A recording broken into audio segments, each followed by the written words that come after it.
ఎంత పని చేసావమ్మా, ఎంత పని చేసావు నాయన. నన్నేం చేసినా సరే, చంపేసినా సరే అయిపోయింది. చేసేశాను, సాహసమే చేశాను. నాకే శిక్ష అయినా విధించు, అనుభవిస్తాను. కానీ నాయన, ఒక్క మాట మాత్రం నమ్ము, నాకే దురుద్దేశము లేదు, ద్రోహ చింత లేదు.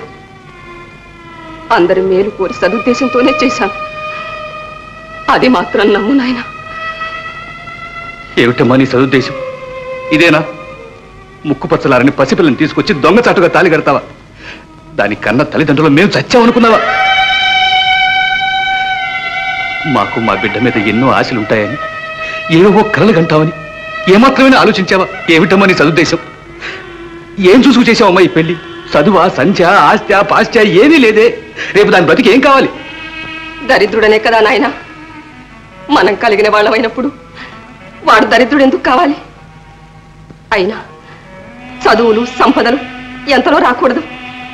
ఎవరికి తెలుసు వాడెంత వాడవుతాడు. చాలే, ఘోరమైన పాపం చేసిన కాక ఇంకా వాదిస్తున్నావు. లేదు నాయన, నేనే పాపం చేయలేదు. ఈ రెండు కుటుంబాలను కలపాలని చేశాను. చచ్చిపోతున్న ఆ జీవి ఆత్మశాంతి కోసం చేశాను. తెంచుకున్న పెద్దలు, పెంచుకున్న వైరం పిల్లల మనసుల్ని విషపూరితం చేయకూడదని చేశాను. పవిత్ర మాంగళ్య బంధంతో ఈ పగ చల్లారాలని చేశాను. ఇది పాపమైతే ఎవరు ఏ శిక్ష విధించినా ఆనందంతో అనిపిస్తాను. కానీ నాయన, ఒక్క మాట, నువ్వు దాని తండ్రివి, నేను నీ తల్లిని. కన్న కడుపు తీపి నాకు తెలుసు. పాప నా చేతుల్లోనే పెరిగిందిరా. ఇంత పిల్లప్పటి నుంచి దాన్ని గుండెలో పెట్టుకుని పెంచాను. ఈనాడు దాని గొంతు కోస్తానా నాయన? నీ కన్న తల్లి అంత నీచురాలు కాదు, అంత కసాయితీ కాదు. కాదు నాయన, కాదు. సరు సరు పదమ్మా. అన్నయ్య, అన్నయ్య, ఇందులో అమ్మ తప్పేమీ లేదురా. ఇంత సాహసం నా కోసం చేసింది. తోబుట్టు కోరికని తోచెయ్యమనే నమ్మకంతో చేసిందిరా అన్నయ్య. సీత, నీకోసం ఏమైనా చేస్తానమ్మా. ఇది మాత్రం కాదు, పిల్లల విషయంలో మా ఆశలు, అభిప్రాయాలు వేరే ఉన్నాయి. ఇంకా అడిగి నన్ను చెడ్డవాణి చేయడం కంటే మర్చిపోవడం మంచిది. అన్నయ్య, నాయనా, అన్నయ్య, నాయనా, నాయనా, నాయనా, అన్నయ్య.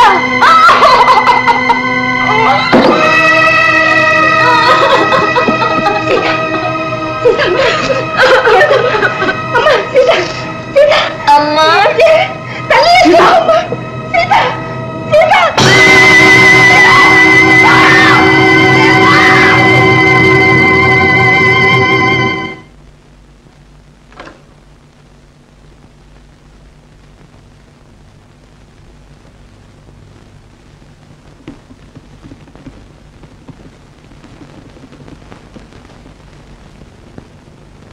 అదేమండి అలా కూర్చున్నారే? పాపేది రాలేదా? ఏమండి ఎలా ఉన్నారు? ఏమిటి మౌనం? అయ్యో, ఏరా సూర్యం, పాపేది రాలేదా? ఇద్దరు మూతురాలా ముడుచు కూర్చున్నారేమిటి? ఒరే సూర్యం, వాళ్ళ మెత్తయి పోయిందా? లేదమ్మా. మరి ఏమిటి వాళ్ళకాలు? అసలు ఇంతకీ ఏం జరిగింది చెప్పండి. అంత చెప్పుకోదగ్గ విషయం ఏం కాదులే. అలా అని చెప్పకూడదు కూడా కాదుగా. రే సూర్యం, ఏం జరిగింది చెప్పరా, చెప్పు. ఏం జరిగింది? మరే పాపకు పాపక మన చంద్రం బాలేడు ఉన్నాడు లేకే. ఏమిటి? చంద్రం బాబుకు పాప పెళ్లి చేశారు. ఏమిటి అనేది చెప్పు. నిజమమ్మా, నాన్న రాకముందే నాయనమ్మ పెళ్లి చేసేసింది. ఏమండి? ఏమిటి కదా? నిజమేనా? నిజమేనా అడుగుతున్నాను. పాపకు పెళ్ళా? మీకేమైనా మతిపోయిందా? మతిపోయేలా కూర్చున్నారు. మీకు మతిపోయినా నాకు ఇంకా పోలేదు. నాకు తెలియకుండా నా బిడ్డ పెళ్లి చేస్తారా? ఎంత నాయనమ్మ అయితే మాత్రం ఏమిటా అధికారం? నాకు తెలుసు, ఇలాంటి అఘాయిత్యం ఏదో చేయడానికే మోసం చేసి పిల్లని పెంచుకుపోయింది. చూస్తాను ఈ పెళ్లి ఎలా చెల్లుతుందో. వాళ్ళని కోర్టు లాగి 30 తిప్పలు పెట్టి 3 చెరువు నీళ్లు తాగిన తప్ప నా పేరు కాంతం కాదు. పాపా, పాపా, ఓ పాపా, పాపా, పాపా.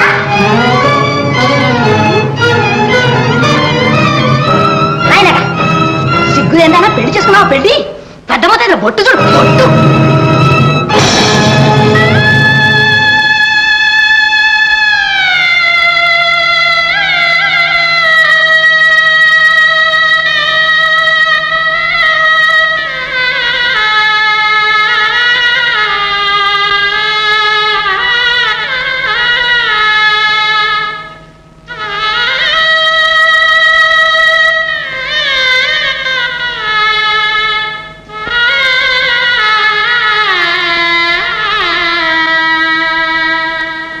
ఈ కేసు విచారణలో లభించిన సాక్ష్యాన్ని ఆధారం చేసుకుని ముద్దాయిలను నేరస్తులుగా నిర్ణయించడమైనది.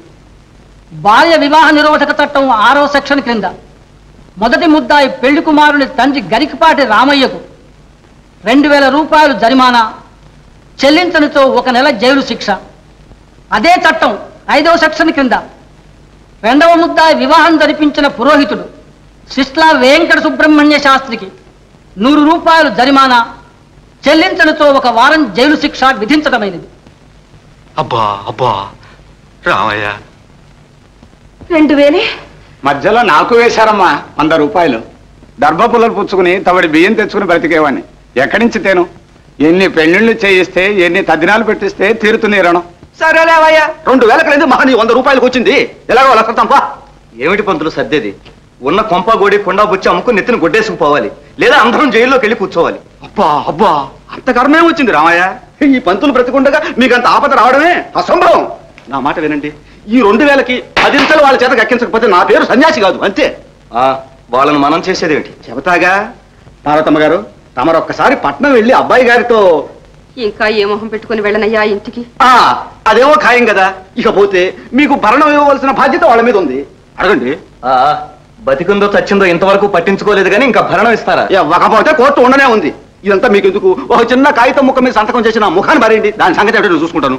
పంతులు గారు, ఇదా మీరు చెప్పే సలహా? ఇంత బ్రతికి కోర్టుకు ఎక్కమంటారా?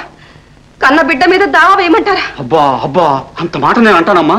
కాకపోతే మరి అంత దాకా వస్తే తప్పనిసరి అయితే ఇక ఏమైనా సరే ఇంతవరకు మర్యాదగా బ్రతికిన కుటుంబాన్ని ఇప్పుడు రచ్చకెక్కించలేను. ఎప్పుడో వాళ్ళే ఎక్కారు రచ్చకు. సిగ్గు ఎగ్గు లేకుండా కోర్టుకి ఎక్కి కట్టిన తాడు తెంపుకున్నారు. ఇంకా మర్యాదట మర్యాద. ఎందుకు లేనాయన, నా కాలం ఇలా గడిచిపోయి. పంతులు గారు, మీరు భరణానికి దావా వేయండి. ఎవడబ్బ సొమ్ము ఎందుకు ఎవరో చూస్తాం. రామయ్య, లేడికి లేచిందే పరుగా. మనం అంత తొందరపడడం మంచిది కాదు. ముందు అడిగి చూద్దాం. కాదు కూడదంటే రెండో మార్గం ఉండనే ఉంది. ఇది మనలో మాట. ఇకపోతే నేను పట్నం వెళ్తున్నానుగా, ఆ సంగతి ఏమిటో నేను చూస్తాను.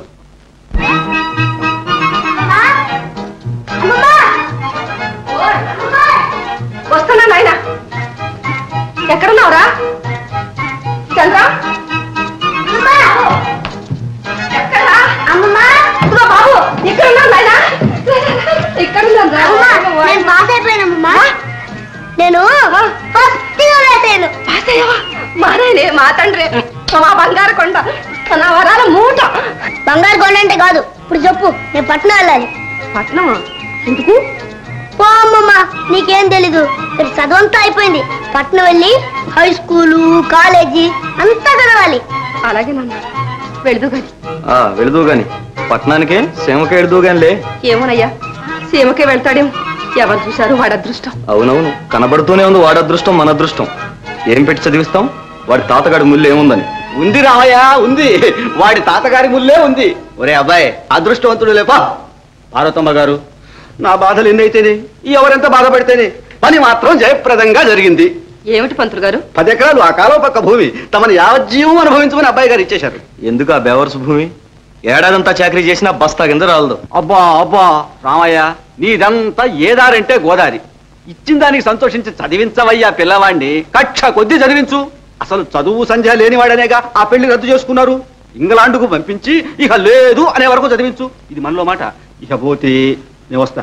పంతులు గారు, పిల్లవాడిని పట్నం తీసుకెళ్ళి మీ చేతులతోనే బళ్ళో చేర్చి విద్యాభిక్ష పెట్టండి. ఆహా, బ్రహ్మానందంగా, పరమానందంగా. ఒరే అబ్బాయి, రేపు గురువారం పట్నం ప్రయాణం, తయారుగా ఉండు. ఉన్న 2 కాస్త ఊడిపోతారా? ఏమిట్రా నీ సంబరం? పట్నం పోతున్నా అదృష్టవంతుడు.